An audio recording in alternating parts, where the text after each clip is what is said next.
At Jacob's funeral, in rode Don King, sensing the first real crack in the Catskill connection. Jim was the protector in that world. And a lot of people knew that Michael didn't have a relationship with Bill, so he was pretty much up for grabs. It was like open season. Who's going to get him?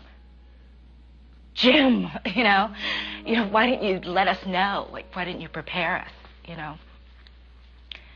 Because I honestly believe we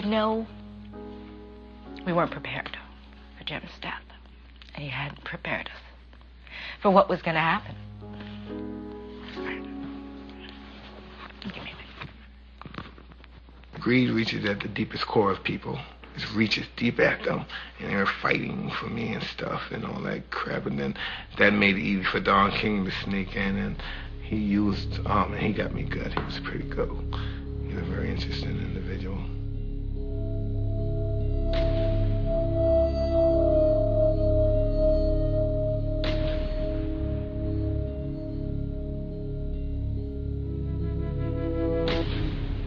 Not only am I hurt, I become the bad guy now. I'm just young and I'm emotional, and people are putting cameras in my face looking at me like this is a big, strong guy, the strongest guy in the world going berserk. I'm just a baby, 20, 21 years old. I think he was feeling probably unbelievable amounts of pressure. And I think being in love makes you feel vulnerable. We were both feeling vulnerable, I think, you know, because we were so dependent in many respects. And I think we just couldn't handle the pressure that we were getting. One time it had gotten pretty bad, and he swung a phone at me that I knew was gonna hit my face, and really, I think I felt the pain before, you know, but just choking me vomiting and him kicking me, things like that. But he felt bad. I mean, he felt really bad afterwards. You know, he'd cry like a baby. Like a baby, just cry. I would hold him. I'd hold ice on my face and hold him, you know, and tell him I would console him. You would think this is a grown man that has all of his emotional capabilities in him, and together and intact, and it's just not true. It was some kind of love. I mean, the kind you doesn't go away. That kind.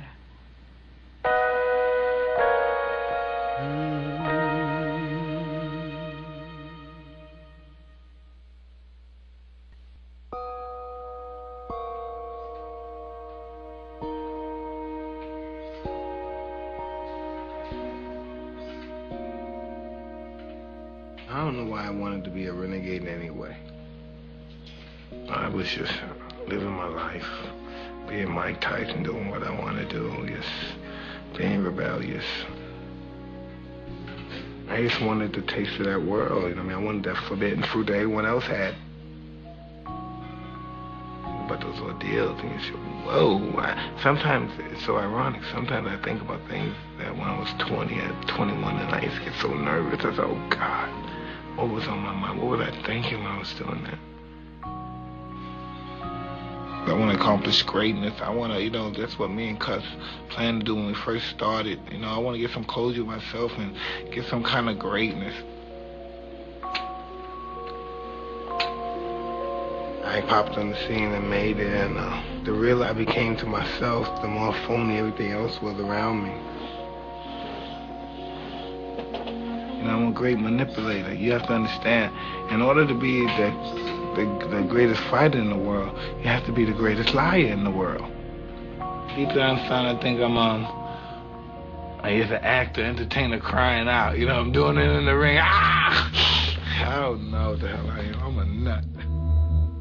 Out of the ring, New York became the focus of an investigation of Tyson's finances by his wife and mother-in-law. The newlyweds tried to buy a house and found out they had almost nothing in the bank. Robin and her mother were cast as gold diggers, and the press frenzy began. is Tyson's business manager, Bill Caton, trying to break the bond of matrimony in order to strengthen his bond with the multi-million-dollar fighter.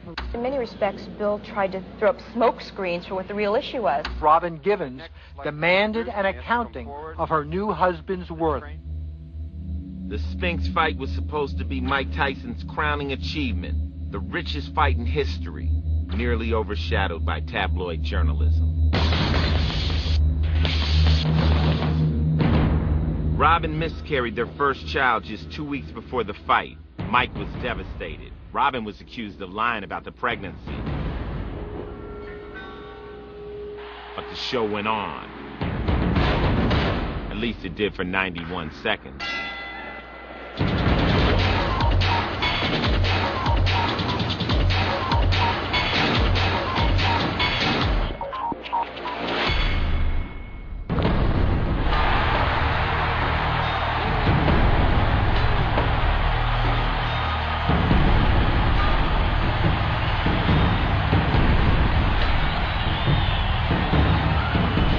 How ironic that in the afterglow of his greatest victory, Tyson focused less on the fight and more on the press.